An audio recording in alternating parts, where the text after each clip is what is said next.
Hey, I want to first thanks for putting up with these strange videos sometimes. Kind of experimenting with that emoting thing. Thinking it instead of saying it. It's got a calming effect. And a freeing effect too. I was to keep thinking you are free, you are free, you are free. And it's like almost hard to think that thought. Because like my whole body has this reaction. But it's probably good to do it. So I hope you enjoy that as much as I do. So check this out. The U.S. military is the biggest military in the world. I think it's bigger than every other military in the world combined. I'm not sure if that's necessarily true, but I know that I was just watching a video. This guy was explaining that in 2011, at least 53% of the U.S. tax dollars are going to fund the military, or military programs, or army, like war programs of some sort, whether it's through the State Department, or through black box funding to the NSA, which they don't even disclose how much that is. Now, since then, I've also seen that the U.S. debt, which I think is clocked somewhere at 12 trillion, is actually 70 trillion, because they're able to print as much as they want and they're not disclosing how much they're giving to who. So that kind of explains this inflation. Now get this. The reason the U.S. military is so big, chewing on seats, is because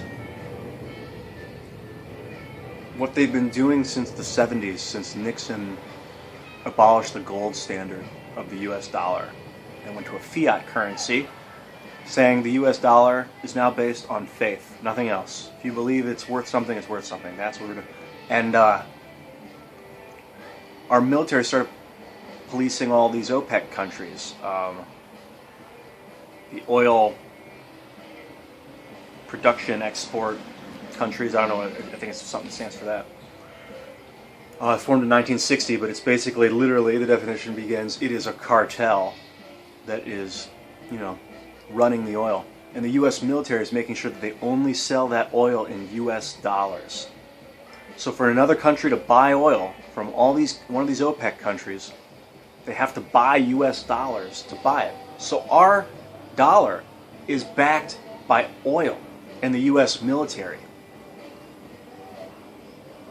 This is the situation we're in.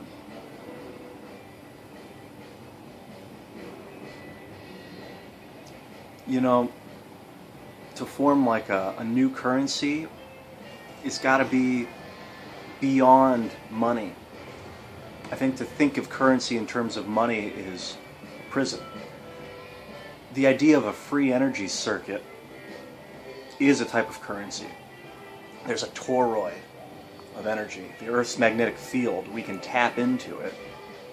And if everyone's got free energy, it defeats the basis of need for money.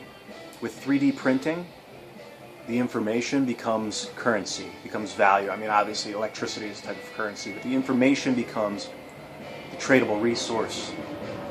And so that's why keeping it open and free and available to everyone is important.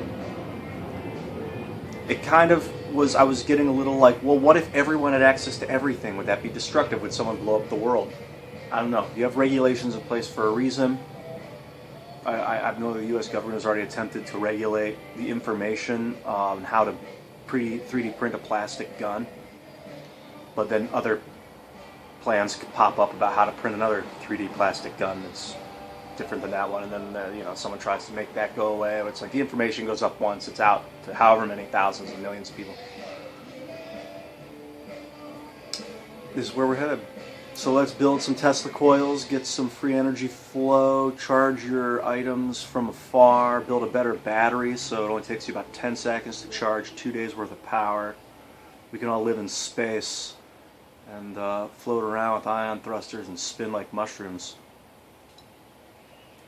That was a song. I mean, I'll write a song with those. Hey, you know what? I've gone on too long. I hope you're having a good day. I'll see you later.